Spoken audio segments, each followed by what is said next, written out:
Hola, dear amigas and dear amigos. Today I'll be reviewing this album here. It is the album Disraeli Gears by the great acid rock band Cream. You can see a fantastic cover. My opinion, fantastic album. Yeah, this year was already released in 1967.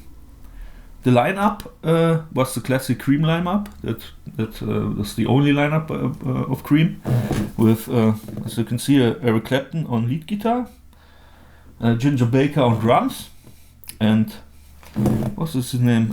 Jack Bruce on bass and vocals, and Clapton also on vocals.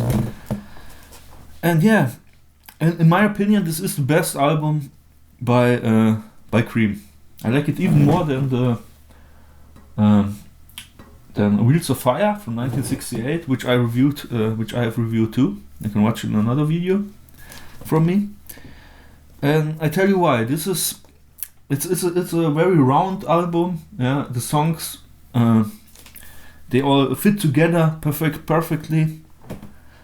Tell you, and it has some of their biggest hits and well-known songs, like the best well-known song by Cream, maybe "Sunshine of Your Love," which is the second track of this great album. And yeah, like I said before, this is an absolute classic, an acid rock masterpiece, one of the greatest album of the 1960s, a proto heavy hard rock album too, with great guitar playing, great bass lines, and fantastic drumming by the great Ginger Baker. In my opinion, one of the greatest drummers of all times. Really, just for him, it's to buy this album just because of his playing. I can really highly recommend this one. Yeah, like you can see, the cover is also fantastic. A great collage with psychedelic colors, and yeah, it's an absolute masterpiece. Yeah, maybe I give you some. Things. I tell you something about the tracks, about some that I really like. Like I said before, the second track, "Sunshine of Your Love," fantastic. Yeah. But also the first track, "Strange Brew," also great track. "World of Pain" is also great. Then "Tales of Brave Ulysses," SWLABR, great track. Yeah.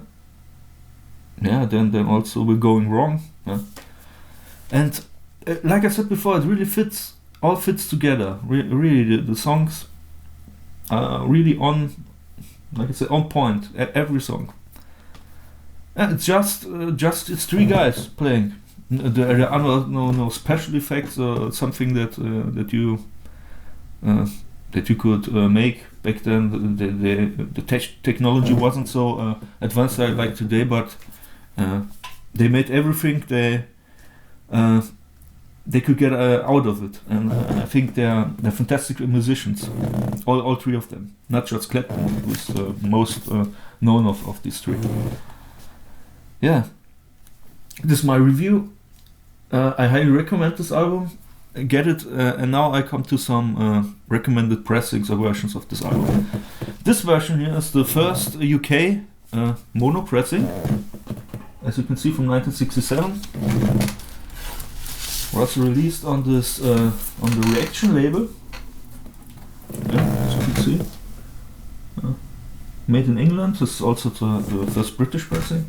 My opinion, the best version you can get of this album.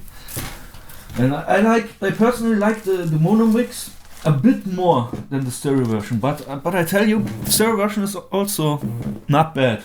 It's I can recommend this one too. There's not so many differences. I think the mono is a bit punchier. It's a bit more in your face. Yeah. Overall, it sounds a bit more heavy than the stereo version. I would say so. And yeah, it's my favorite one. But I tell you, the stereo ones are also great. I also got this album on a German pressing from the late 70s in stereo, and it sounds also really good. I know it because it has a label code on it, LC and then some numbers. It's the label code. They were introduced in 1977 here in Europe. Don't know if you guys in the USA got those. Yeah, and and I recommend also the first. I think the first CD pressings on Polydor, fantastic, from the 80s, late 80s, I think.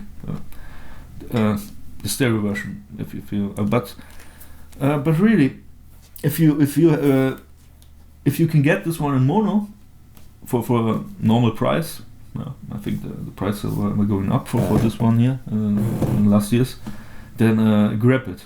It's really worth the money. Sounds fantastic, absolutely gorgeous. Absolutely top. Yeah, and there are no versions that you should avoid. The Cream releases are almost everyone is great. Also the remasters are really quite decent. Yeah, there's also a box set from a 4 CD box set, I think from 1997 maybe, something like that. That has all their studio recordings and live recordings on this 4 CD box set, and I can recommend this one too. It's called "Those Were the Days." Yeah. With that has the same cover as this one, but with an other. But "Those Were the Days" is written here instead of Disraeli gears. Yeah. So this was my review and my recommendations for this album here. I hope you liked this video. Please subscribe to my channel, give me a thumbs up, and I hope I'll see you again in my next video. So thank you for watching and listening. Have a good time, and that's all. Peace.